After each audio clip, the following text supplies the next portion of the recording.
M23, c'est l'ONU, c'est les Rwanda-Ouganda. C'est une nébuleuse. Pourquoi Herman Cohen a lobby na Rwanda? Rwanda a un petit bitinda. Chilombo, mais aujourd'hui, a incarné une sorte de honte internationale. Guerre et à Est, ils ont dépassé Chico. Chico, yo lobby, il faut récupérer ma territoire au M23. Numéro 1 à Congo, force. Commandant suprême Abi à Kogundate. Vous allez récupérer ça comment? Et ça, c'est un acte de haute trahison. Un président de la République qui démobilise les troupes, travaille pour l'ennemi. Même moto a créé qui combo ya idiotie politique. Et si vous allez comprendre les thèmes. Moi, tout ça l'accident, dans ma carte, il y a Céline à Kati. Comment un individu, après la Kinshasa, comme on a dit, Céline Botigama, c'est qu'il il faut lancer une enquête. Une enquête à Nîmes. Céline doit démissionner. Kadima doit quitter son poste. Qui gère les imprimés de valeurs? C'est la CENI. Aujourd'hui, peut sous le même pouvoir à faire l'enquête. Qui est idiot et qui ne l'est pas? Atanandoto. Aucune fraude au Kanamboko. Félix attaque une élection chaotique au Bengani. Les frères qui sont au pouvoir nous insultent tous les jours parce que leur pouvoir est tribal. Bah frapper biso, bah sali biso qui va coller, c'est eux qui escroquerie. A kofinga bato ba échouer na vie, bah biso ba bola. Il y a commis $100 000 mon solo ya poche à l'icolo. Hey! Même Bill Gates, encore le bêtise, voilà, c'est une bourde, c'est une sottise. Chiboaboa, quand la sali action là, tout na mabé. Toloba, nous les macaques. Toloba, tu échoué la vie. Toloba, tu vas prendre ma chemise. Moto Sengaki $1. Moi, j'ai contribué à la chaîne ya Sango. Nzambala, kolata ya motane, kolata lisusu te. Lata nzambala ya moindo. Oya ki le longi ya mawa, lokola Lazaro. Na la politique te, ola pindai. Ndoki ya la kinango, kibakole. Un ministre des Finances n'agit pas sous pression. Mais pas tout le monde qui est balé qui est maëlle, balé qui est sur Bouzoba. Non, ceux qui ont $100 000 ont pété les plombs. C'est bon, million. C'est bon, et moi on a raté la mise sur bateau. Oui, bien sûr qu'on bimara na boutou moi. Pour jouer Dodo Kamba, na ba réveil, ba Mizamizambi, ba qui est le 25 février na martyr pour na ba contrer mamou papa ou tout ça na école. Baké bazu babisimbi bazo provoquer messe moko mais prière on a c'est des incantations sur le plan spirituel pour na ba réinstaller ba restaurer les puissances sataniques. Nous ba lesbiennes na ba homosexuels kalaté na ba dénoncer bino. Ce sont les francs-maçons, ce sont les rosicruciens pour na ba fan de cet esprit au péplater les matés. Bo sambe la bo tala ba besama na stade. La meilleure manière c'est d'empêcher bango misa wana ça les matés. C'est une messe noire contre le peuple. L'argent va sortir. Il y a des incantations au Salem. Pour que le pouvoir est comme dans son cas, Bazu Banganga a la ville à Kinshasa. Au monde à telle autorité a son mis au pan ou permet à loger Banganga Nyonso. Est-ce que vous savez pourquoi nous allons c'est-à-dire qu'il va aller au Kouka, à chef coutumier à Congo, tomboka contre le pouvoir, bon ça va peleke, c'est va kende. Si Flori Tumbali, mon ninga totali na ekelas la unité. Flori est parti, mais à Koufiliwe a passé. Interventionnalité, anti-incendialité, en plein 21e siècle. Toilette un hélicoptère, tu es quoi à boire à maï. Bon, bah ça, quand on va faire ça, il va Mikanda.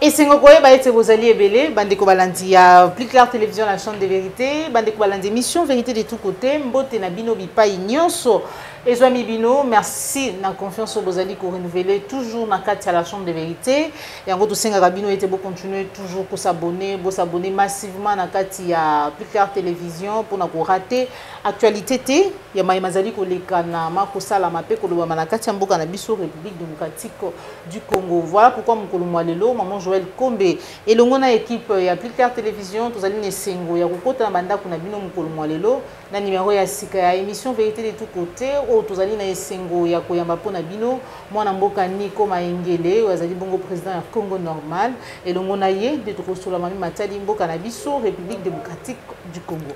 Sans plus tarder na kopesa matondo mingi na yo Joël Gonago chasseur d'image aujourd'hui ici ma caméra matondo ba nyonso vous allez connecter scotché branché sur Plus Clair Télévision. Mwana mboka Nico Maengele mbote na yo président. Mbote mama Joël Kombe, mbote na bayi Congo nyonso, mbote na bande kona sur Est. Oh, tu as un contact permanent à Bango, surtout les jeunes étudiants et les jeunes résistants. Ils seront toujours à la debout, de sorte que ceux qui chassent à Télémi, Lubumbashi Télémi, Mbandaka, Kikwit, Boma, Matadi, même dans Mbujima, il va au Télémananko, même dans Kananga, pour tout libérer Mboka. Voilà pourquoi, dynamique à Est, il faut pousser Bissopé dans l'Ouest et puis dans le centre. Tous dans le même diapason, dans le même élan, dans le même état d'esprit. Merci beaucoup. Merci pour na koyano na Lucas na biso mukolo mwalelo mwana mboka Nico Maengele to banda na matali situation sécuritaire ya mboka na biso malgré plusieurs appels to babongo pour être bayi M23 ba se retirer dans ba localité oyo bazali ko occupé na kati ya mboka na biso bazali ko se retirer plusieurs feuilles de route rencontres mini sommet bazali kino lelo na kati ya ba territoire na biso na banza yeto landa ki lolingi ni ba pesa ki bango et sengeli ba se retirer à partir ya 10 mars kino le 30 mars.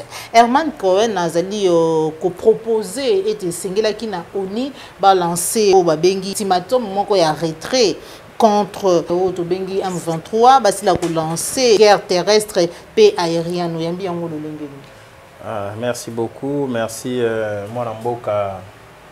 DG, une fois, je pensais qu'on a des missions représentées à Esquisse, Papa Yakawa, au Tikala Yambangaïté, Papa Kei, au Tikala Yambangaïté, Tokoti 2023, Tosali, Mikolo 22, au Tikala Yambangaïté. Oh, 2023 na ya 2023 yango te émission liboso yango te non oui là émission liboso te 2023 tozala pe na Changu 2023 avant Changu tango annoncer enrôlement tozala kinayo donc émission liboso na bureau na merci beaucoup caméra on est dans qui enrôlement on encore enrôlement ces émissions te quand émission liboso na bureau 2023 yango problème réalité merci beaucoup pour motuna moni makambo M23 bato parfois pose un diagnostic mabé. Diagnostic mabé parce que Boroyo Kachilomba M23 ali Rwanda. Il a un très mauvais diagnostic. On a monsieur Walobi M23 ali Congo Mali. Il a un très mauvais diagnostic. M23 c'est l'ONU. L'ONU, ONU, Organisation des Nations Unies, M23. Comment expliquer? M23 c'est les Rwanda, Ouganda. M23, c'est aussi les traîtres à Kinshasa, pouvoir à IDPS. Donc M23, c'est une nébuleuse. Et là, il va former tantôt il y a Longia ONU, tantôt il y a Rwanda, tantôt il y a régime à IDPS sur les jaloux. Donc M23, c'est une sorte, il y a le fourre-tout. Parce que, pourquoi je dis ça? Au moment qui déjà, na déclaration il y a Monisco, patron de Monisco, le baka M23 Mandou qui koleka Congo. À ça là qui promotion à M23. Parce qu'il y a les locaux na bango où ils ont permettre ba bouka ba piller ba en matière première ba kenda koteka na Occident. Les pouvoirs en matière première là les États-Unis, les Allemagne. Hein? Même na Canada et Komaka. France, Belgique et les autres puissances. Au moment qui secrétaire général, il y a ONU à Lobake, Mandou qui a M23 et où tu as quelque part. Mais à Lobake quelque part. Voilà. Parce qu'à Yebi, ce sont les puissances étrangères. Ce sont les puissances occidentales. Parce que Rwanda a fabriqué Mandou qui était. Mandou qui est en Europe et il est en Rwanda. Au moment là, le secrétaire général a protégé M23 au détriment du Congo. Parce que la puissance d'effet à Makassi, Mandou qui est sophistiqué. Il y a le secrétaire général de l'ONU. ONU est l'Organisation des Nations Unies. Il y a l'Organisation des Rébellions Unités. Il y a l'Organisation des Agressions Unités. Mais à soit fait et cause, à condamner cette agression. Parce que l'agression rwandaise, Nasima M23, Nasima Rwanda et Ali États-Unis, et Ali France, et Ali Belgique, Hollande, Grande-Bretagne, Canada, Allemagne, Ouganda, naba multinationale, il y a Occident. Si M23 il y a là, moi parapluie kaka, bachiwana un paravent, bachiwana na simana batuba batami. Il y a Herman Cohen. Comme c'est un fin sécurocrate, un fin diplomate. À lobby na yebisi ONU, puisqu'il y a des forces étrangères qui soutiennent M23, ONU a une décision, résolution, va appeler ça M23 ultimatum. Abimana Congo, ce qui a bimité, basala et bitumba, à lobby guerre terrestre, na aérienne. Mais pourquoi Herman Cohen a lobby na Rwanda te? Rwanda a un petit bitinda. Donc on s'adresse na ba puissant, na ba parrain, il y a une sécurité dans le Congo. Les tenants et les aboutissants. Il y a une chose qui est problématique à M23. Tant que tu non, Rwanda, on n'a aucune résolution ONU. Jusqu'il est condamné M23. Aucune est condamné Rwanda soit agressé. Il y a les faiblesses diplomatiques. La diplomatie sont opposées diagnostic mabé et à l'ocole en médecine. Opposé diagnostic mabé, moto la malaria, yozui kis ya typhoïde au PC, ya robika na malaria te. Ceux qui payent à agresser, il faut le baquer non l'agression. D'où vient l'agression et qui est l'agresseur? Au moment Musée, quand nous avons été agressés, Abi, Rwanda, Ouganda, Burundi, Bazali, ba marionnette, Oyo, Occident ont utilisé. Il a coincé l'Occident, il va reconnaître qui agression. Mais Félix est faible avec ça dans sa diplomatie. Trop faible. Agissante. Une diplomatie agonisante, pas agissante. Trop faible. Et je suis le président de la République. Même Lumumba, premier ministre âgé de 36 ans. Même Kabila, j'ai pouvoir à 29 ans. Moi, que j'ai combattu, je continuerai à combattre. Jusqu'à ce que la Kabylie doit disparaître dans le Congo. Dans 29 ans, Kabila benga mo congé école mo sousouté yaya. Chilombo accueilli dans Comore. Et mon aîné Asungangai, tango comme président de l'Union africaine, Atala Makambo ya Congo. En droit international, tout comme dans la relation internationale, ce n'est pas un problème des droits des naisses, c'est un problème des intérêts. Moni Petuana, il y a Sud-Corée, il y a Nord-Corée, Corée du Nord. Hein? Kim Jong-un. Petuana. Est-ce qu'il y a Robinga, Joe Biden? Joe Biden, c'est son père. Donc, l'attitude sur le plan diplomatique, aujourd'hui, c'est un monsieur qui ne maîtrise pas les arcanes diplomatiques. Parce que vous êtes président du Grand Congo. Congo est plus géant que M. Comore. Congo est plus grand en termes d'âge, plus vieux que le monsieur là. Donc, quand on est président à Congo, le président âge né 1885. Donc, âge en Mboko, là, tu vas comprendre. Président du Congo, le Congo est né en 1885. Avant d'être indépendant du Congo, il y a eu des royaumes qui sont nés avant partage d'Afrique. Si vous avez président du Congo, est bandine Lelo. Donc, âge nayo, aux yeux, on va âge à Congo. Vous avez représenté Congo, vous avez représenté âge nayo, vous avez représenté IDPST, famille nayo. Je suis le chef d'État, dans les médias, devant les caméras. Vous comprenez que M. Tshisekedi n'est pas à sa place. Dans un monde, on a Timoto, Moroboye, bah charge on peut les Kelingaï. Notre na bengi ata yaya koyo Kelingaï. Mais tant au monde comment on va passer, tu as la diplomatie, tu as la guerre, il y a Est, M23. On a dit président comment on a tant à l'équipe de RFI, parce qu'il y a des présidents de l'Union africaine, président Comore. Bah tout n'y a pas mais mandat na yo dans la tête de l'Union africaine. Parce que comme il tourne à Comore. Comment on moque moquer et quand on a une chance à 10 fois. Comment on a un peuple moqué avec l'influence dans le monde. Yo qui kolela pas moto azali faible moqué. On a continuité. Tala Congo. A continuer processus ya kimia. A continuer processus ya nini? Kimia. Kimia wapi? Na sous-région. Monsieur Chilombo pour na kimia te. N'a telle chose, t'as la réponse à présent à Comore. Question à Congo, est-ce qu'on inscrire dans le journal na yo bitumba Esther abi non. Na ebi na makambo wana te fo na tanga mikanda na kokuta na table na ngai. Mais Chilombo soleil na eti. Donc Chilombo qui abwaki mai na mokongo ya libata. Et mais ba binde Rwanda moto ko agresser abi non nga na ebi na makambo wana te. Na RFI na ebi makambo wana te. Tant on a okota na bokonzi na fandi na kotanga ba document fona mona on ba rapport que Rwanda ko agressé.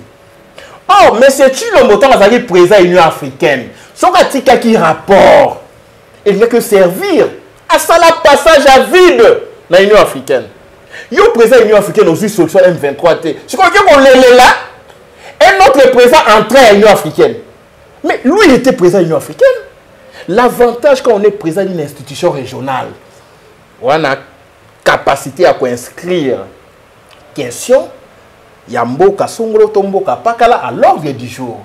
On a capacité à convoquer sommet pour résoudre une crise dans un État membre. Yo qui numéro 1 Union africaine. Bitumba M23 Ali. Rwanda a agressé. Ouganda a agressé. Priorité chez nous qui Tchad. Coup d'état ça na Tchad qui reconnaître coup d'état. Question Congo a Tchad na table té. Té à l'ongwe na Union africaine. Si ko président na yei.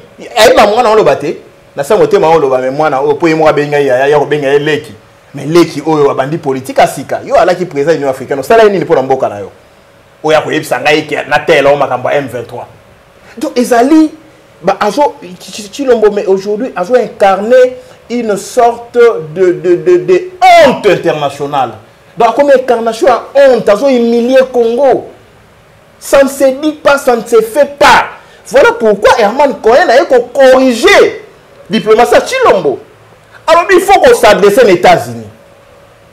Dans l'Occident, pour la sécurité, problème, il y a M23. Vous Rwanda. Rwanda, ça dit moi, la bitinda.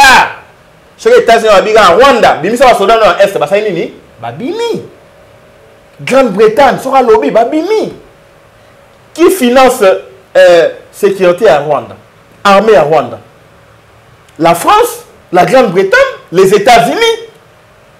Qui sont au Congo? C'est l'armée du Rwanda, financée par les États-Unis, la France, la Grande-Bretagne. Les interlocuteurs valables, c'est les puissances qui envoient les Rwandais et l'Ouganda au Congo. Yango Herman Cohen a lobby, voilà, bopé ça ordre M23 Bima. Mais Herman Cohen a sali Moussala sur le plan diplomatique, c'est un diplomate. Mais sur le plan national, moi je dirais, au-delà de la diplomatie, moi chef de l'État, je vais donner l'ordre na armée na ngai. Na pesi M23 ultimatum. Abimazo na Rwanda, bakenda côté ba utaki parce que bali ba congomanité. Majorité ce sont les Rwandais. Financés, ils sont identifiés.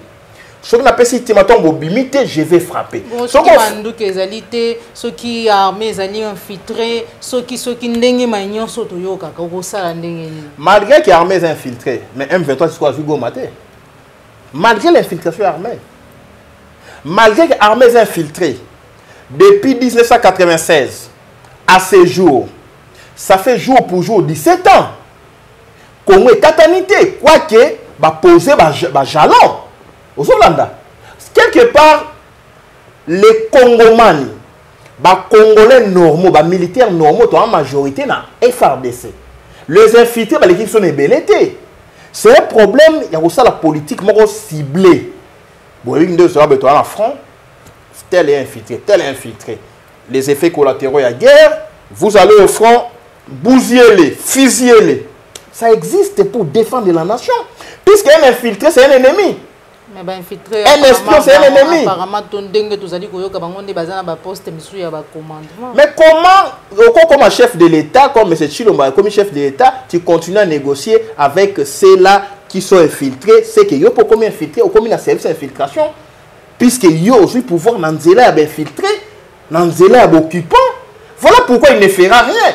Quand vous êtes le bâti maman, 2018, janvier 2017, c'est monsieur pouvoir on est à jouer. Baroubewa, Bizima Karara, Bougera,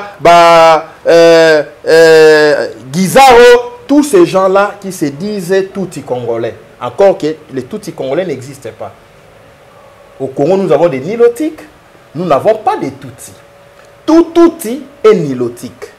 Tout nilotique n'est pas Tutsi. Na est au monde à Bachi, vous avez un nilotique, mais pas Tutsi. Tutsi, Baouta na corne d'Afrique. Comme peuple nomade. Baouti na corne d'Afrique, c'est-à-dire corne d'Afrique au monde à Somalie, Éthiopie, Érythrée. On appelle ça corne d'Afrique. Baouta kuna, bazoluka pâturage. Donc, biloko baolé sa bibouélé, matiti. Ne ba qu'on se retrouver dans Rwanda, bakuti autochtone les Pygmées, les Tois, na les Hutus. Aux Hollanda. Donc, si ba koti na Rwanda, ba koti na Uganda, ba koti na Burundi, ba yei na Congo, ba ke kofanda na Mulenge, ba mibengi ba Nyamulenge.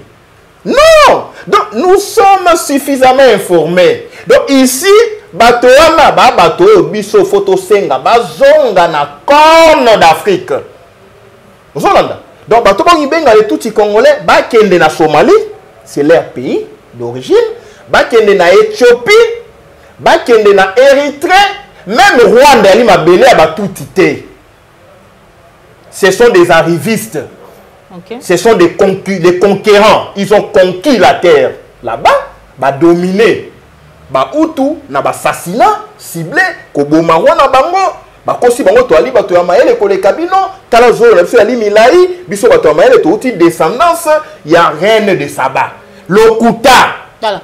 Donc on comprend que ici, mais c'est sûr aussi, il avait les prérequis que Nico Maengele a alinga qui a collaboré na M23, 14 mois na Kinshasa, alinga a collaboré na Kagame qui est M23, alinga a collaboré na Museveni qui est M23, après qu'il y ait les États-Unis, il a fallu collaborer les États-Unis avec sa Rwanda, Ouganda, na Rwanda ou na Congo, batika Congo, Kenya, tout ça la partenariat stratégique au Bassignaki, comme ça il y a une grande porte, va exploiter ou va exploiter, au ya Congo et Tikali, bango bazui gagnant qui bat les Karanasima, il y a M23. Voilà l'intelligence au sommet de l'État pour traiter avec les grandes puissances et non via leur vallée.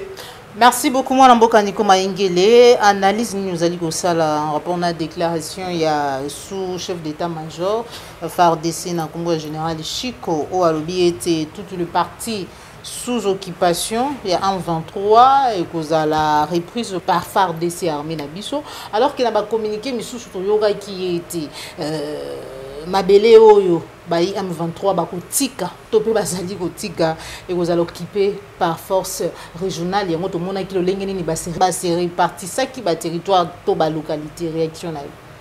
C'est la balkanisation, Monsieur Chico, le général qui est sous-chef d'état-major général chargé des opérations. Il y a FARDC, c'est un jeune très dynamique.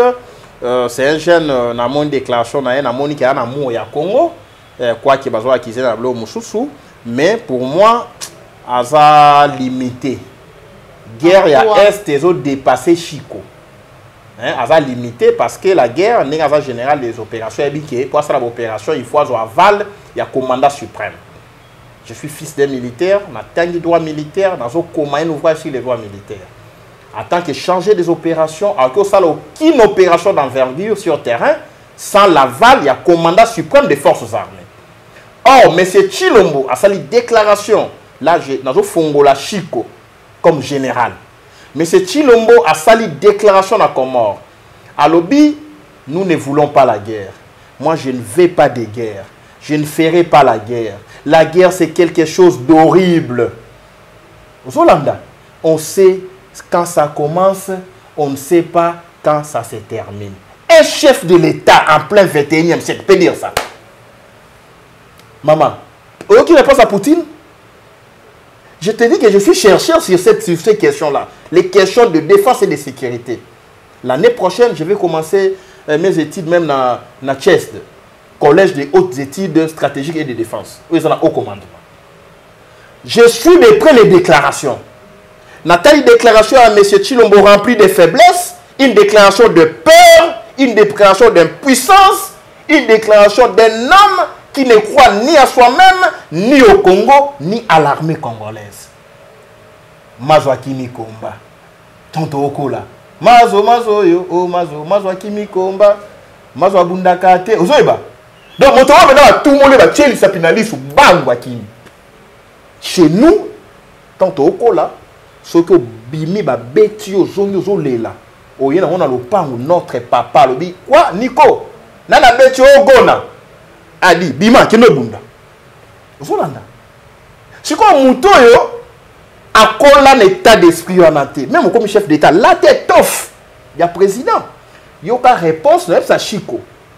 Un général, c'est déjà un politique. Parce que c'est la haute fonction. Quand vous êtes déjà général, major, vous êtes déjà politique, vous êtes aussi militaire. Parce que là, ils ont relevé dans haute sphère politique. Là, la guerre a une dimension aussi politique. Vous savez, t'as la réaction, M. Poutine, Vladimir Poutine. C'est pourquoi certaines personnes m'appellent Poutine. Ils ont juste détermination dans ma façon de voir les choses. Mais je ne suis pas un agresseur, mais je suis un monsieur cartésien. Poutine vous dit, je l'ai suivi, il met en garde l'OTAN. Au moment où on a fait sa déclaration dans un contexte de guerre. Guerre d'agression, nous sommes victimes, il y a Rwanda, Ouganda, Burundi, appuyés par l'Occident. Au Hollande. Bah, conseiller que même qui est en Russie, amigo ça la moi pas en Russie, bah proche de trahir rien, États-Unis a gagné lien. Ça c'est quel pays, c'est quel présent? Au Samakambu, ils ont fuité à tout moment, ils ont gagné le profane au Kani Maboko, tout ça. Mboko qui est dans l'Est. Réaction, il y a Vladimir Poutine. Dans les mêmes circonstances de temps, il y a guerre. Poutine a lobby, ils ont mettre en garde l'OTAN. Poutine a lobby, la volonté et la force de se battre sont le fondement de la souveraineté et de l'indépendance. Donc, pose à l'indépendant, pose à la souverain, il faut avoir la volonté dans ma casse Yakobunda. Félix Obi n'a pas bunda.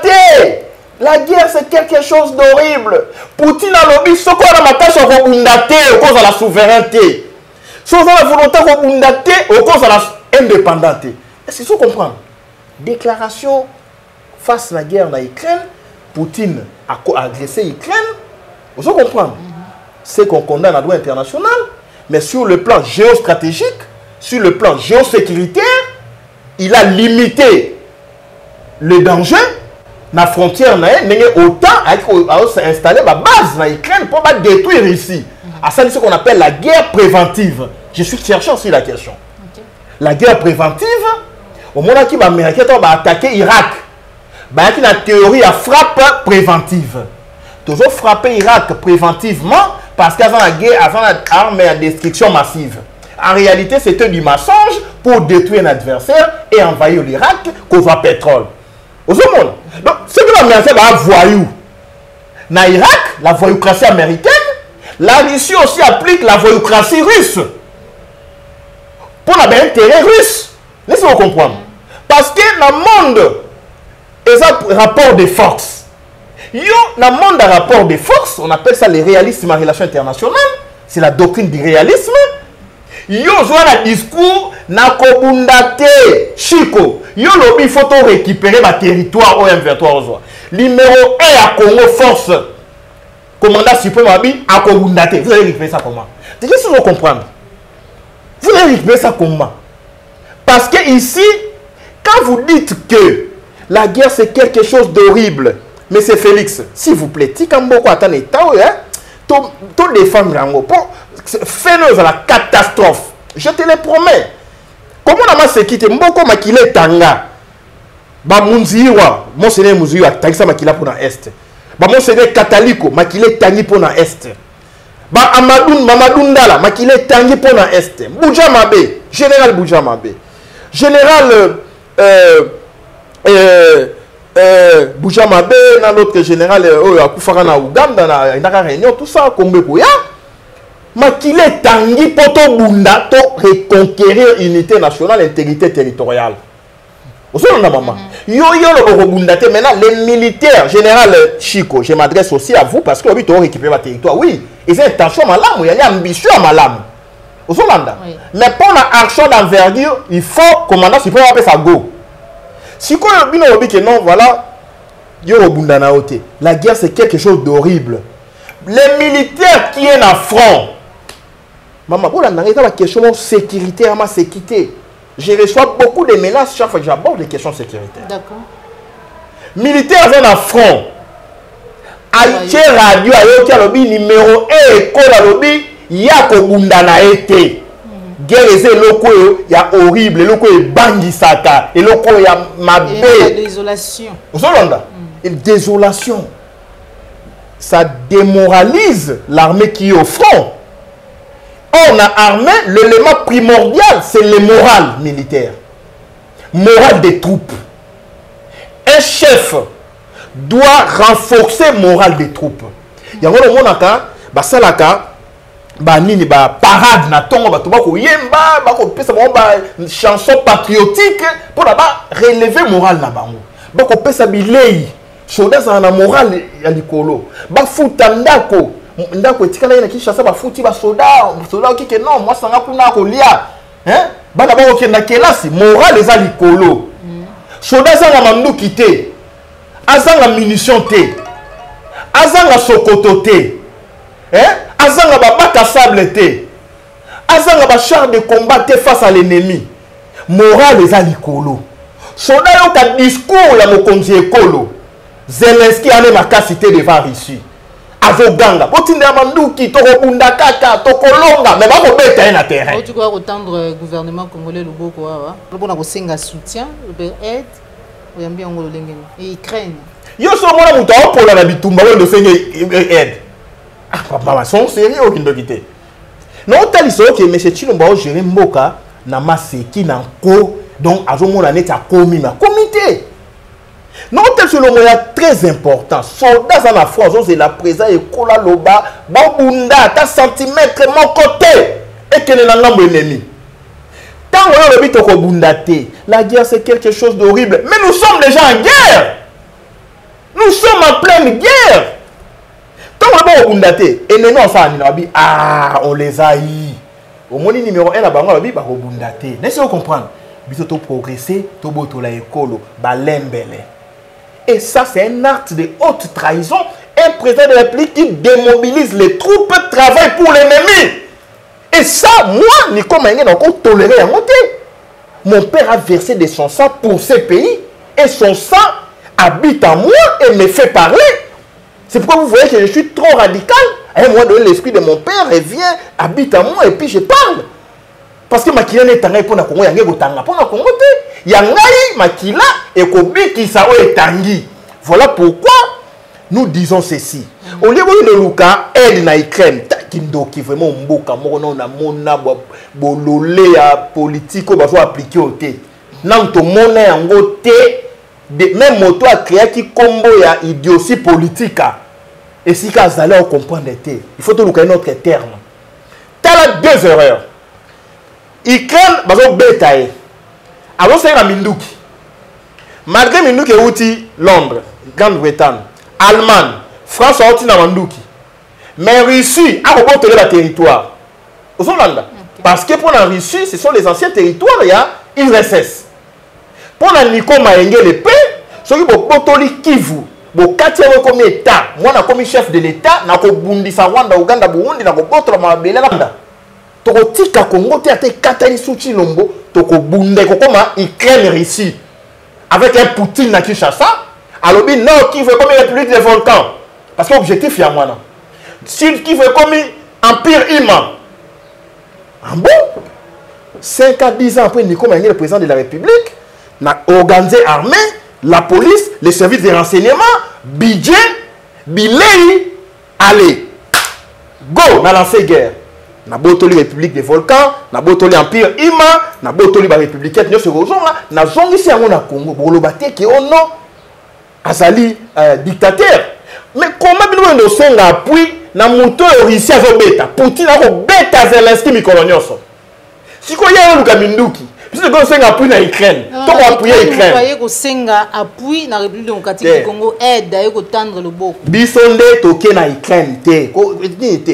Biso to pesa Ukraine quelle aide?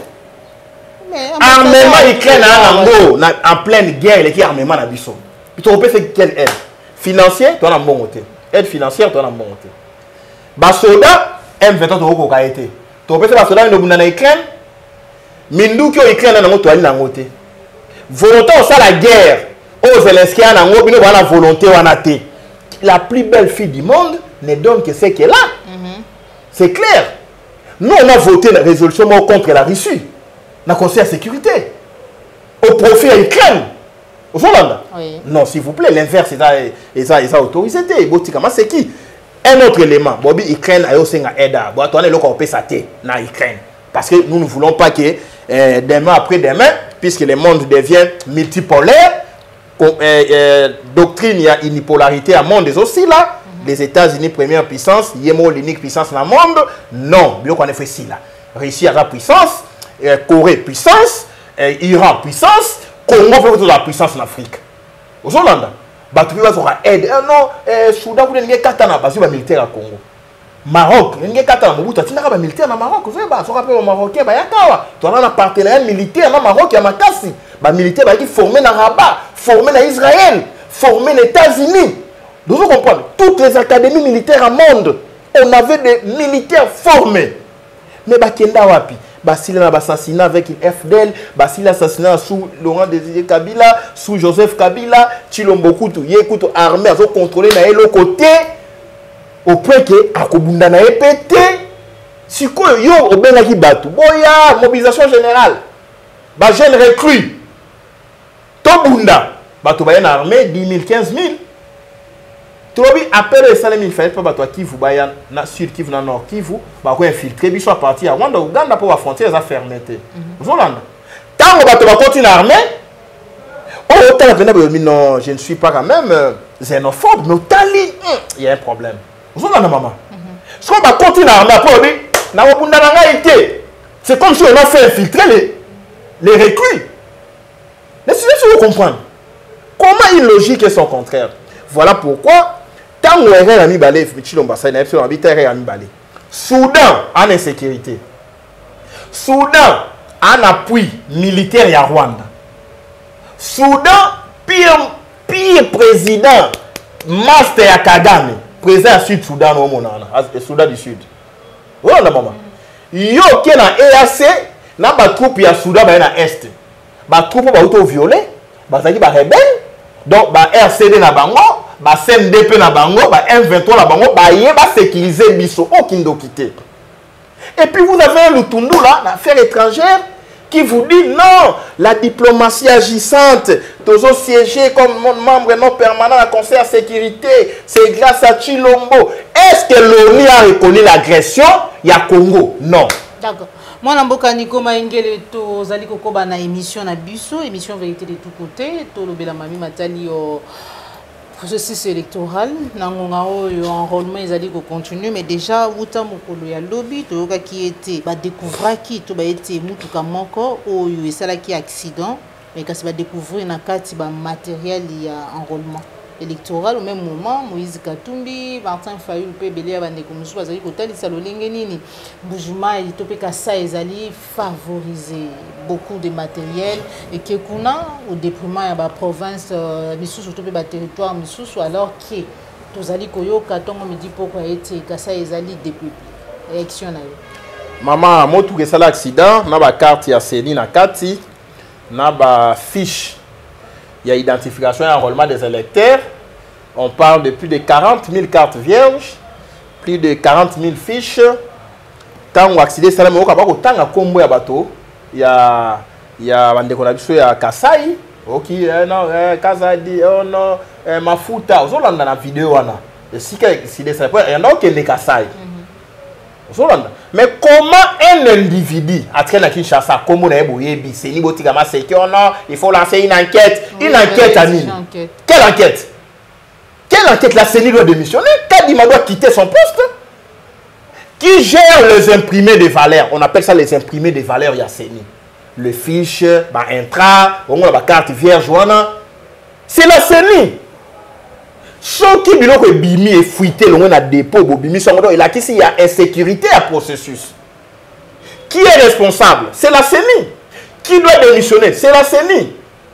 Il faut CENI à démissionner pour permettre une enquête internationale. Nous, Congo normal, face à ça, il y a une enquête internationale. Parce qu'on ne peut pas être juge et parti. Bon, on a pouvoir, vous pouvez la député dans nos cartes d'électeurs vierges, vous pouvez avoir une machine, il y a enrôlement, il y a enrôler la banda pour la bango. Vous pouvez sous le même pouvoir à faire l'enquête qui est idiot et qui ne l'est pas. On nous prend pour des imbéciles. Mais est-ce qu'à cette allure, on a un so, bah les manions il tourne belé pour moi dans boka nikoma ingele. Est-ce que singelika okina mapona? Peut-être occuper bande ko 5 ans, bah comme là qui président de la République au Canada pour nous utiliser bazali disposé, bazali prêt à accompagner pour nous trouver kimia paix sociale paix cohésion nationale. Est-ce que ça sent pas le dialogue? Oui, bien église ya moto kimia église a ko bate bo bima bo casser bo buka bo tumba. L'église a reprendre qu'à paix. Pour toi, on a besoin de paix. Attends, moto et peli, attends, massa c'est bêti, attends, to bêti benemi, souka souka to lukaka, qui m'est en ambokate. Il y a un moment où on a moto et peli et comme la poussière, pour un hôtel, ça a été, toi, on a besoin de kimia, attends, la simabitumba, kimia koyakaka. Mais dire que tu continues à croire, non, toi, dans l'église, c'est pour te croire. Il faut mettre les stratégies en marche pour contrer l'ennemi. L'ennemi à la qui a préparé une fraude massive. Ce qu'on dit que non, voilà, on quitte ce processus parce que dans la fraude, tu ne seras pas revendiqué en cas de revendication. Nous nous sommes dit, voilà, nous sommes dans ce processus. Donc, il a monté dans souka. Maman Joël, quand on est sur les lots, Atanandoto. Aucune fraude au Kanamboko. Atanandoto. Ne nous poussez pas à dire ce que nous sommes en train de préparer. Félix attaque une élection chaotique au Benganie. Nous allons imposer la volonté du peuple. Ce que on bureau manquant na Congo. Tu as la carte, papier, au côté de la urne. Ces jours-là, c'est la fin du régime à Félix. C'est la fin. Dès que le peuple a checké un papier, va permettre au peuple à checker papier. Si on a checké un papier, peuple wana, on va kati motu, on va botoli ram, on va éventrer ba maman dans est, on va tirer M23 à occuper ba territoire n'enga lingi. EAC, ba kaboli mabele à Congo, Rwanda zui parti, Ouganda zui parti, Burundi zui parti, Soudan zui parti, Tanzanie zui parti. Peuple wana va s'élever comme un seul homme. Peuple wana, bote que les démocraties made in Europe. Attends, mon toit, élection, il y a 5 ans. Donc, peuple a quelques mois à faire un mandat. Ali na code, il y a déverrouillage pour la libération à Congo. Pour nous, le 23 décembre ou rien. Le 20 décembre, si on va fournir le bureau de vote, même quand il m'a reprogrammé le résultat terre au Pakatambam. Et moi, c'est qui au Pakatambam. Parce que peuple rosala na balabala. Peuple rosala partout. À Télénal, à Ivoire, déjà qui ont demandé Sili, Yébela. Comment ces peuples vont dribbler 2018 à 2023. Donc ici, à tomber dans le piège, il y a un moment où il y a un dialogue. Quand tu ne cherches un dialogue, pourquoi? Pour que Aluka va payer glissement il y a 2 ans, 3 ans. Après glissement, Aluka ça la moi programme il y a 145 territoires, ça la moi travail mike hein ba to ba ka sali moi eloko Hollanda, moi bila même boke ko kufa davantage. Voilà pourquoi dans Congo normal et c'est la position qui engage Congo normal. Dans Congo normal to lobby, ce que l'élection est actée puisque l'élection est arrêtée. En tout cas à 90% na conviction qui est arrêtée. Et on va pousser biso to boycotter. Oh, celui qui a 4 et qui va s'aliter, tu vas revendiquer. Ceux qui ont eu l'élection, ceux qui ont l'élection sans moi revendiquer l'élection exactée. Laissez-nous comprendre. Donc, il faut bima. C'est Félix Boulevard na Rwandais, ça la transition va kende. Puis est-ce que va au faire élection tu au moni tension n'est à Lyon au monia la qui chasse ba to abi enrôler aussi la te ba vaccin 1 mois voilà d'accord na ngai te tangwa kuma ki atina février siko pepe na biso amoni souffrance maman ton yo kwami na 5 ans ya Chilombo ba fingi biso ba makak ba fingi biso ba ndoki ba fingi biso ba kombantaba ba fingi biso ba nyangalakata ba fingi biso ba rezus ba fingi biso rien que par les gens des mêmes bords Chilombo finga biso ba kombantaba afinga maman Marie moi maman oyo moto ya pasi afinga biso ba nyangalakata bandoki son frère Sango aya afingi biso ba makak bato ba poyer ba chemise bato ba jouer la vie. Les frères qui sont au pouvoir nous insultent tous les jours parce que leur pouvoir est tribal. Maman moko na limeta finga biso ndenge ba bota biso mi ba nso Congo et bien non na dossier à maman Gisèle tant ba refoulé bana et celle qui baise maman wana zu ya sali audio a fini mobali ni yana droit ko akobima libanda te a fingi biso ndenge ba bota biso fi moko na finga kabiso mikolo nyonso bamona ka bato ya esika moko yebisanga tokei tobi maponomi to fandi boyo no Chilombo gagné ah maman c'est que biso to ba jip c'est que basi na Congo ba o ba réfléchir comme ba congolais ba santé parce que la résistance na libération Congo muta na sexté soyez d'accord avec moi Jeanne d'Arc ma France a tchaki cette féminine inventé il s'est battu pour la France. Donc ici bato ba na kanda c'est comme muto na kanda batami à l'école na maele to lingeli bango boule to ba yuma bato yo ba tomber na piège na bango. Vous comprenez? Ba frapper biso, ba sali biso qui ba coller, c'est qui escroquerie. Ba sali biso qui ba coller. Oka 100 millions et bimi qui ba coller. Analyse ni ozali ko sala maïwana, ba coller $100,000 et bimi, maye sango alobi, outo ba ba. Bo benga ka sango te à toi aussi. Te mi kombo mi pesa. Sango ko finga ka ngana ali catholique na famille ngana ba sango. Moto ozu pseudonyme ya sango. Mais bito ba pesa pseudonyme, batali caractère malo.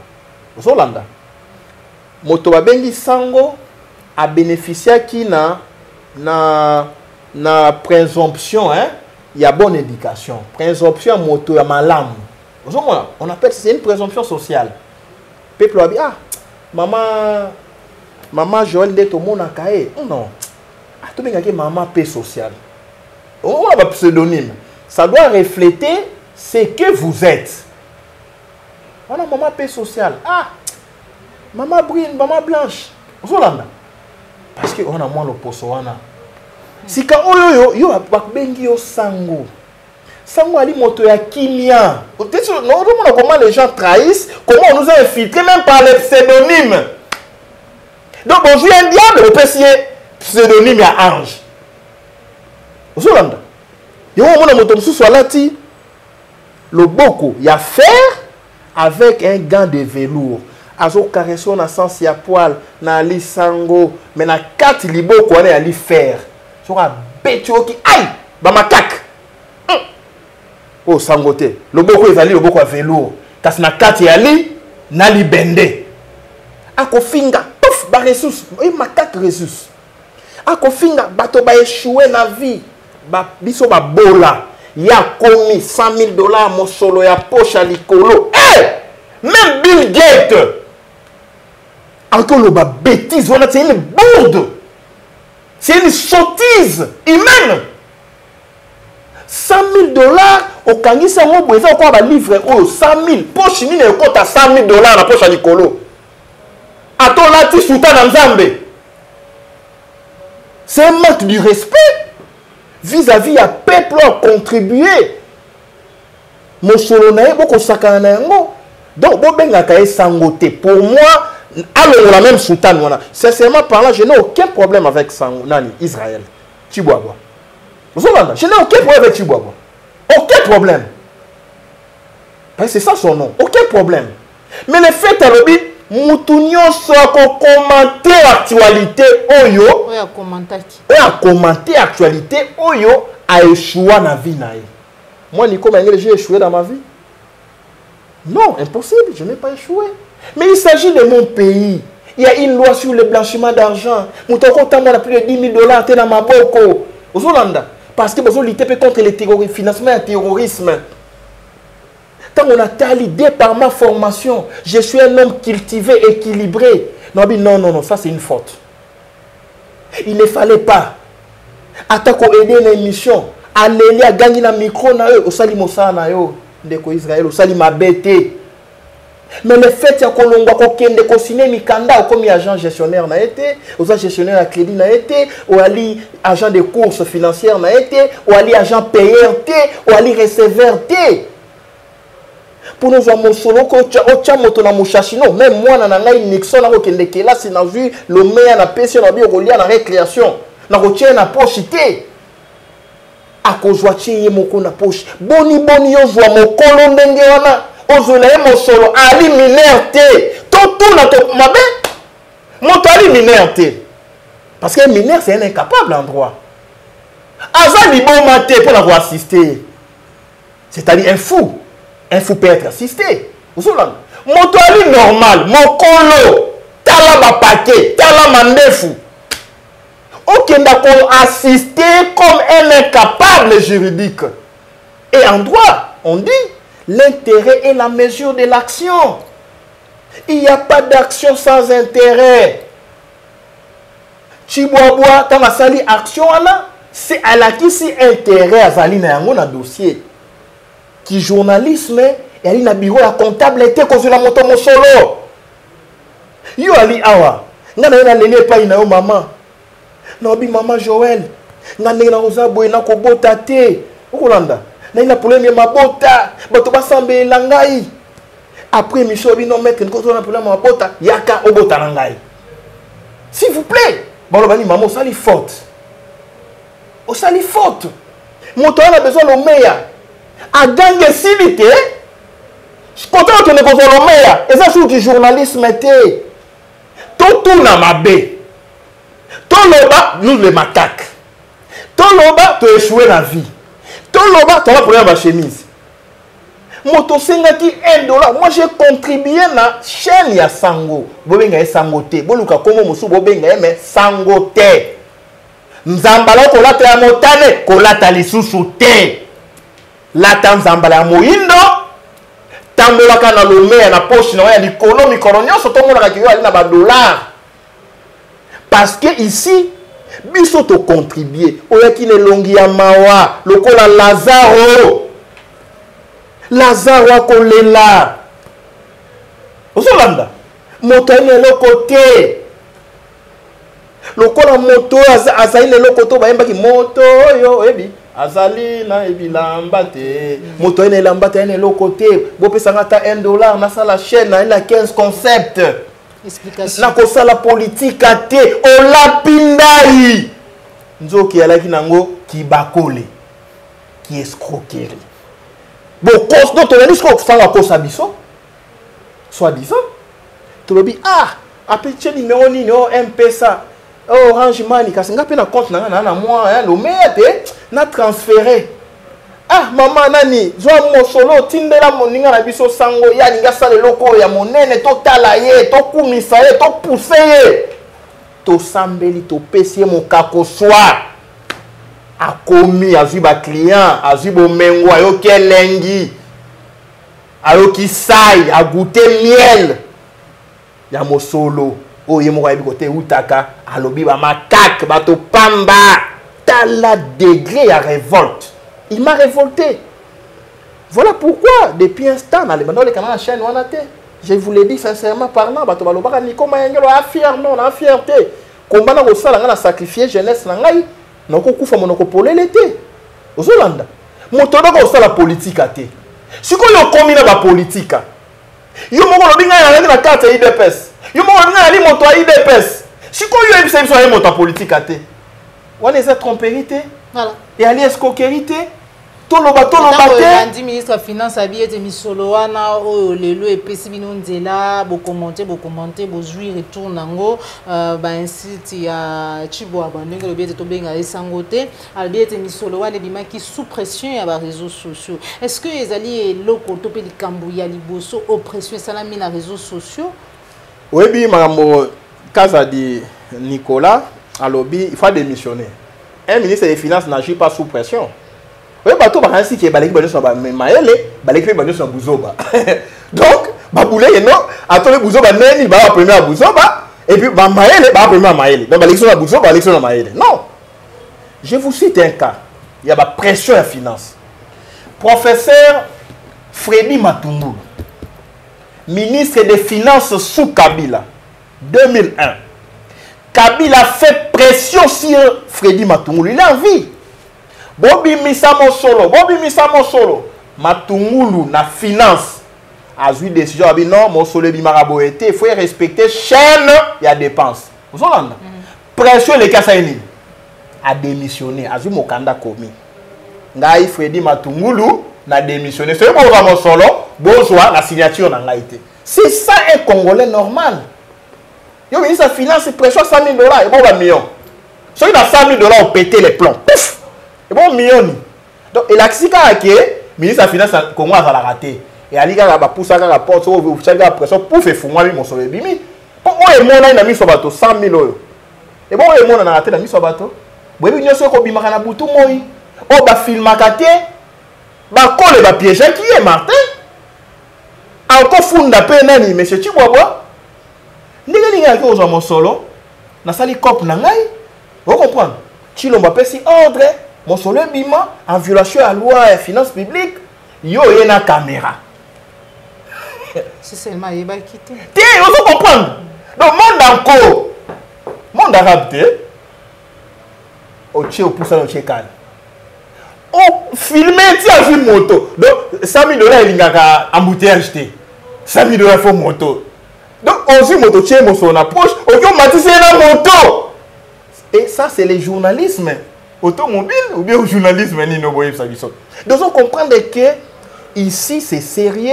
Monsieur Kadima, ministre des Finances. Oui, Nicolas Kazadi. Nicolas Kazadi Kadima. Il n'y a pas la Kadima. Ok, oui, Kadima. Quand on a Seni, Kadima Kazadi. Quand on a Finance, Kazadi Kadima. Il y a cette république, vraiment, Tabino Moko. Koto Chiboabo, Bakole. Baké pas ministre de la Finance, Nani, les jeunes là, Serge. Bobimisi là, et où la ligne budgétaire nini ébanité, et où tu as payé ébanité, donc mboka moko désordre, et puis il y a qui est toqué l'élection. On voit que l'élection a voté, à télé, ah, ndama Bakole, ça n'a beaucoup non qui était. Nous sommes bien dans zone parce que Léopard va être en Cameroun. Nous sommes bien dans zone stade homologué en côté. Nous sommes bien dans zone parce que mon ram. Nous sommes bien dans zone parce que les moutons, parce que les gens qui na banzela, les gens mbongo. Nous sommes bien dans zone mbongo na ya nini my gold. Nous sommes dans zone bukazando. Ozolanda. Batika oka ndengwana. Nous sommes bien dans zone ah, mbula mo epetaka vraiment incendie, inondation salemi to kufa lokola banyama gouvernement qui pas bisoté. Nous sommes bien dans zone basomba avion na Congo, bachango na Congo ya privé, kasi ba ko louer ça au Congo. Nous sommes bien dans zone parce que basombi limité non, trop c'est trop. Nous sommes bien dans zone parce que maman moko finira ba Congomani nyonso. Nous sommes dans zone parce que le régime a chinois va nommer ba Rwandais dans ba gouvernement Ozolanda. Nous sommes dans zone parce que et à ça dans Congo. Il faut to benganaé. Donc chacun des Congolais a la revendication clé nango décembre. Sur l'élection salénité, Chilombo a présidenté dans Mboka. C'est la transition sans M. Chilombo. Message est pendant partout. M. Chilombo est à Kabila. Sur l'élection, il y a tous appelés présidenté. Nico Menge, le père M. Chilombo. Sur l'élection, il y a tous appelés présidenté. Transition sans M. Chilombo. Toko Bunda Bitumba ya solo. Parce que Bitumba ya lobby et Ali Bitumba contre EAC. Toko sa la guerre ou Toko Luka Balien à Sadek. Tala M. Chilombo Ali président à Sadek.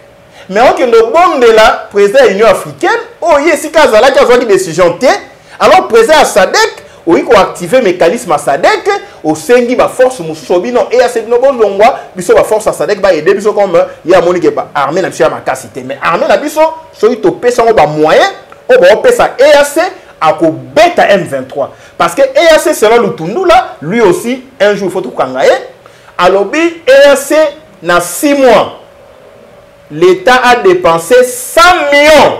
Est-ce que vous savez quoi?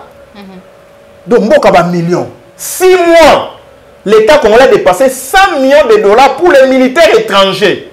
Si vous avez 100 millions, tu consommes combien de chars de combat? Tu consommes combien de Yana? Combien de MAD? Combien de Mindou qui a 40 Madoussou? Combien de en termes de salaire, c'est la soldat salaire, prime de guerre, aux Hollandais, billet 100 millions. Pour la bateau, babi, tu as vu sauter, tu as ça force tampon. Biso, par contre, la mine, dans mon tweet, il y a Paulette qui montre tout, ta soeur que tu aimes bien, notre soeur, je l'aime aussi bien parce que c'est une dame, malgré ma menace, elle a résisté, elle a tenu, et je lui dis coup de chapeau, parce que quand le pays sera libéré, nous en tiendrons compte. À lobby, bateau là qui est déjà ko na ba mine. Ba comme et ça comme na ba mine. Yo ya ko bonisa M23, to ya ki ko exploiter ba mine. Ya mais c'est chilombo sa peuple. Accord na EAC, biso to futa ba soldat na bango. Ba gouvernement na yo kana bango nini. Est-ce que partir la guerre et aller par compensation minière? Ça c'est un conflit dans un conflit. Ce qui te dit l'autre, voilà, Rwanda dans un mécanisme EAC, Bobi Misaba Rwanda dans la carte officier. EAC a beau n'a pas si ordre de ma photo tout le mécanisme il y a EAC. Ce sont les chefs d'État qui décident que Rwanda dans la carte. Voilà. Ce qui EAC a beau les aboyi Rwanda bima 3 militaires, 3 officiers. Et bon mon kolotoloba Ouganda, Burundi, Tanzanie, Rwanda, Kenya, Sud-Soudan, Bobi Maneko, na biso ba ondima. Ba komoya parce que ba goûter na mienne. Donc c'est une guerre que nous devons préparer. Attends qu'il y ait un esprit éclairé, bitumba ya lobby et kozala bitumba pour la balkanisation et là c'est ça les blocs. Parce que les militaires quand ils viennent dans un état, dans le cadre d'une force régionale, il faut pas la même tenue, il faut pas la même drapeau. Drapeau ya EAC, na drapeau la biso ya Congo. Mais le col à chaque armée, ils ont gardé tenue nae, commandement. Donc il y a une logique, il y a balkanisation. Au monde Rwanda na Burundi, Ouganda na Burundi, ba olukaba soit tel territoire. Si que biso tokoki M23 puisque le régime a Félix est faible. Toko bunisa la force nyo so to baba obima. Ozomona ki Félix a tekimboka. À partir de l'Okoyo, EAC, le peuple a lobby, biso bato photo bengana bango. Mais si le peuple n'a joué en bimate, n'a mars en bimate, on se la bimaraka na décembre. N'est-ce pas comprendre? Mais c'est aussi mais il y a occasion en bima, habiter plutôt aux la kaka faire un mandat. Oh bima, tous la kaka faire un mandat. T'as bon bato na est, plutôt aux là. T'as la bato ku fina mai, tous aux Zolanda. Si le peuple wana il faut te pousser à agir dans le sens de la libération. Tu as raté à monter. Pour moi, la libération aurait dû intervenir bien avant. Mais cela n'exclut pas notre peuple comment on dit, à se rattraper le plus vite possible. Parce que moi, que je peuple information. Peuple Abima a revendiqué destin. Parce que Congo aujourd'hui, même l'église catholique, même l'église protestante, même les musulmans, même l'église des réveils, il faut que tout ça la mission soit bateau encore. Tout à la Congo, c'est Congo est catholique au théâtre. Mais aujourd'hui, Dodo Kamba, na réveil, Mizamizambi, le 25 février na martyr pour na ba contrer mambu papa ou tout ça na école, bango pe ba lona sur le plan métaphysique, ba ça déloger. Baké bazu babisimbi bazo provoquer messe moko église prière il y a le Kouta le 25 février. Mais prière on a c'est des incantations sur le plan spirituel pour na ba réinstaller, ba restaurer les puissances sataniques. Parce que même c'est seulement un stade des martyrs avait aussi une dimension métaphysique. Quand on a vu ça dans notre concert, on a dit mais sur les Salemi. Pourquoi stade des martyrs? Pourquoi Ndolo? Aéroport, ils ont porte d'entrée, porte de sortie. Il y a des esprits, tout comme il y a l'avion. Pourquoi stade des martyrs? Parce que l'on qui biloko. Mobutu a l'on a biloko. Kabila a laissé biloko dans le stade des martyrs. Félix a eu mandat à quitter dans le stade des martyrs. N'est-ce pas comprendre? Pas parler dans le stade des martyrs et wow. Ba jeune ba déloger Félix. Yonani. Dans le stade des martyrs, Yonani oboya Kagame.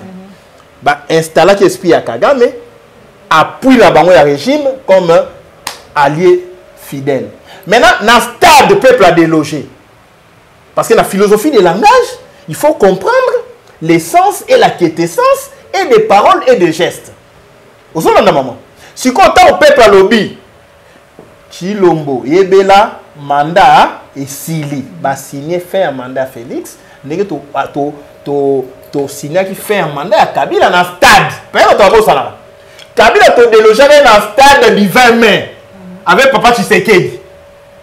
Vous savez, joue à clôture. Il y a dernière campagne. Donc ici, maintenant, les pouvoirs à récupérer.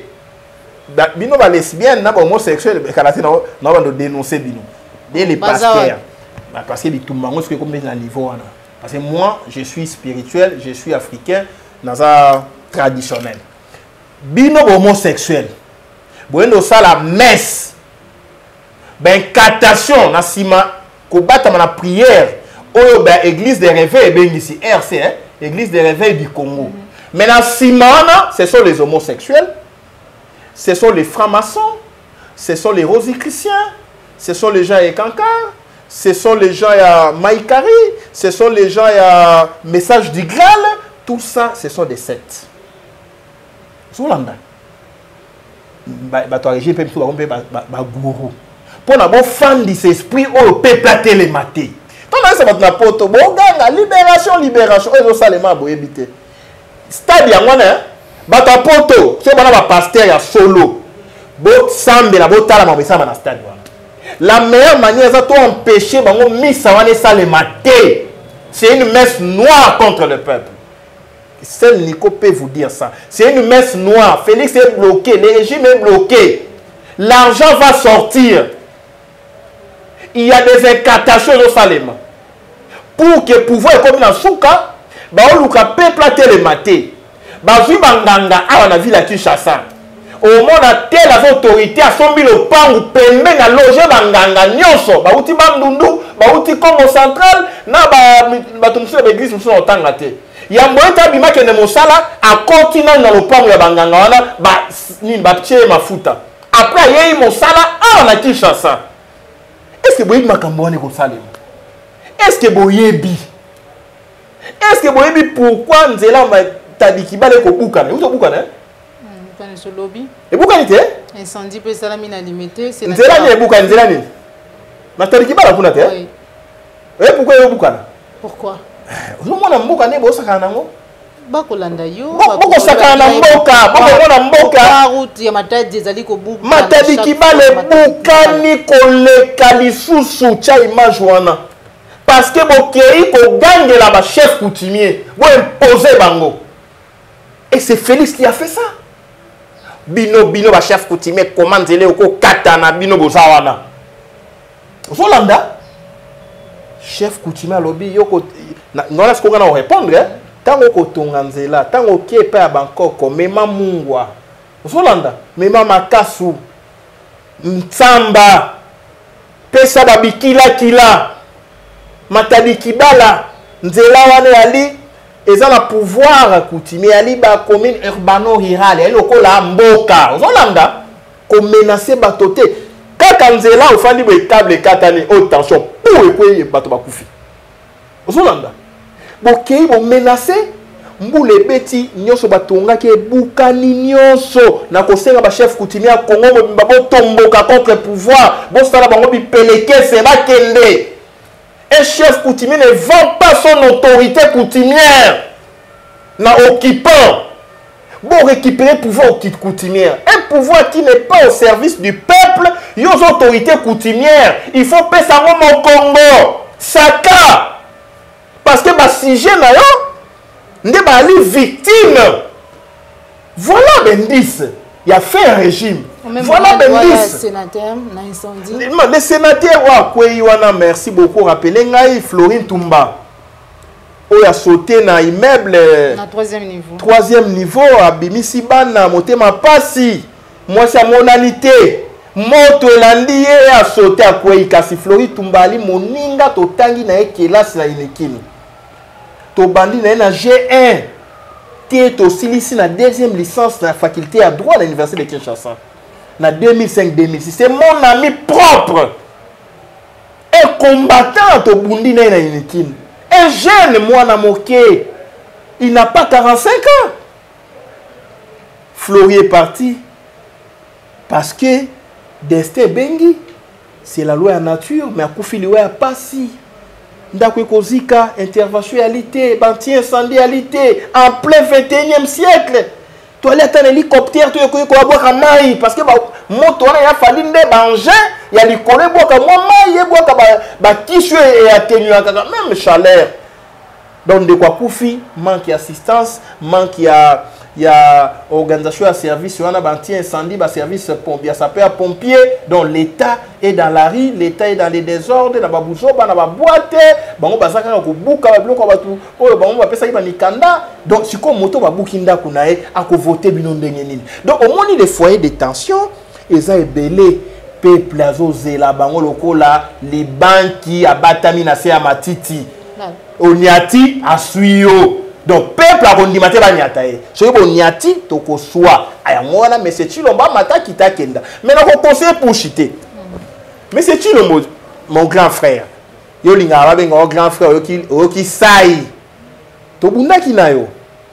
Des millions ozui. Balokum ozui. Bilamba atalo lati. Ba Weston olati. Ba Kroko lati. Ba villa au sombi. Ba château sombi.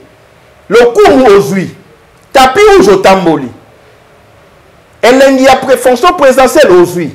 Bah voyage au Sali. S'il vous plaît, tout est vanité. Rien que vanité.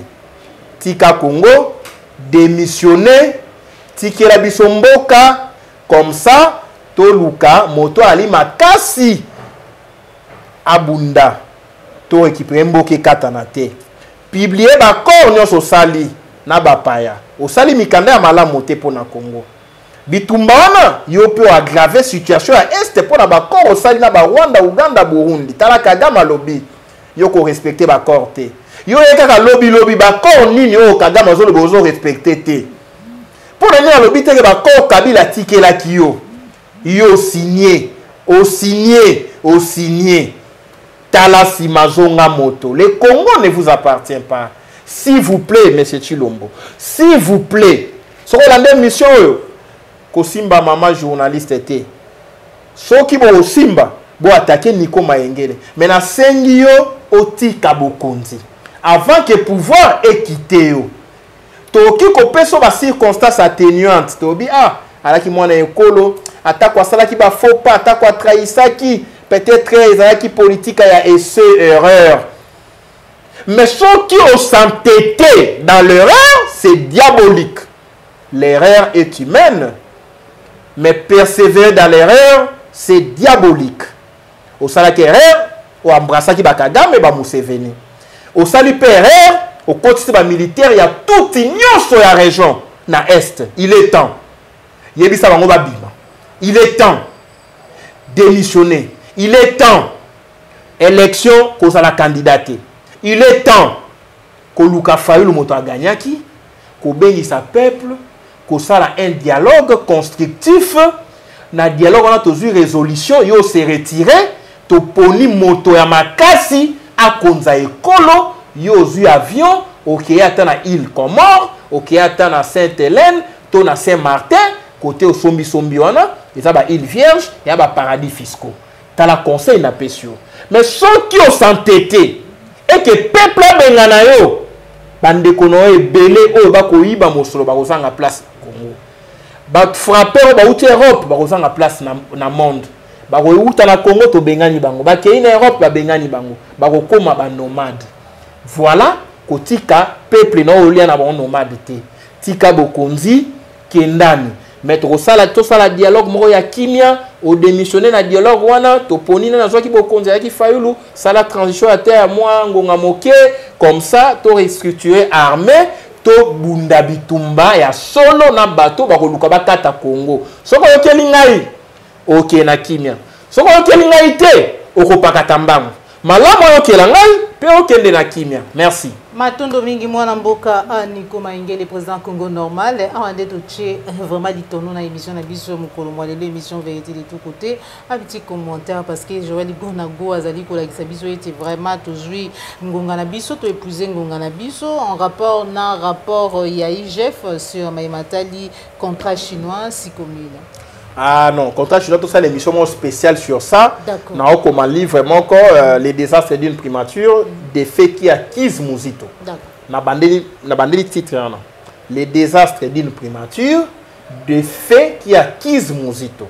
On a démontré au contrat chinois, on a démontré aux bancarisation, on a démontré les biens mal acquis, on a démontré que les missions moko bombe. Donc ce qu'on sait les missions aussi ici et ça Mouzito aux Arabes dans la sous-candidaté pour moto ça on dit émission bah au voter ngate. Donc contrat chinois c'est Kabila, Mouzito et Kanga bato ba gérer ka contrat wana na ba ministère ba service mosusu matata qui comme ministre de finance après mais dans moment de signature ça il a BCCO en 2008 parce que matata avec ministre de finance ya Mouzito. Mais tango ba signé ya qui déjà BCCO na ola qui son rôle ya moto nyonso na ba mosolo ndenge bima na ba oyo ba écart et salema na ndenge ba yiba parce que itie à sala enquête nga na ngo donc dossier à contrat chinois ya li dossier moi photo to sansa on a dossier comière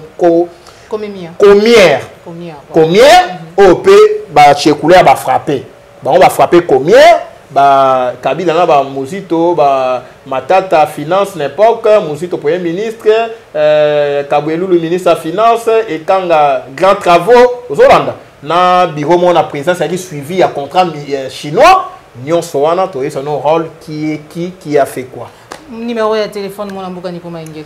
Ah merci maman Joël Kombe numéro dans téléphone est plus 243 84 84 86 177 s'il vous plaît plus 243 84 84 86 177. On a plus d'informations on a congolais normaux sur le monde on va qu'il faut à des gens en ligne notre site internet création dans réseau avancé Makasi. Alors bientôt là bon site internet il y a Congo normal tout dans le domaine.com. Alors bon ça va des gens en ligne et puis nous allons organiser autrement les parties à partir du site internet Nabiso en tout cas ils ont monté en France par notre représentant en France qu'on lève les premiers qu'on lève normal en France c'est un ingénieur technicien na PC Mbote Sika Ali na autant comme on a été pour protéger site Nabiso ingénieur Mbote et ba mam na ça qu'on normal na ba té comment est bien ingénieur Nabiso na Paris dans bien mobo comprendre que à peu congolaise normal mais à partir mais à Makani ici. Merci beaucoup. Merci beaucoup, mon amboka, président Nico Maingele, président Congo normal. Merci na ba union so bozala ki belé bolanda ki biso de partout. Tokutani bongo mbala sima so ki nkolo abateli biso. Merci pour nous soutenir biso, merci pour nous s'abonner, merci pour nous toujours à l'écoute kolanda ba émission na biso. Bipai wapi tozali ko yamba ba invité o bazali ko bunda pour na changement, pour na libération ya mboka na biso République démocratique du Congo. De tokutani bongo mbala sima. Merci Nayo Cordo Pumafuku, Popo Layum, BP Joël Gonago, chasseur d'images. Au revoir.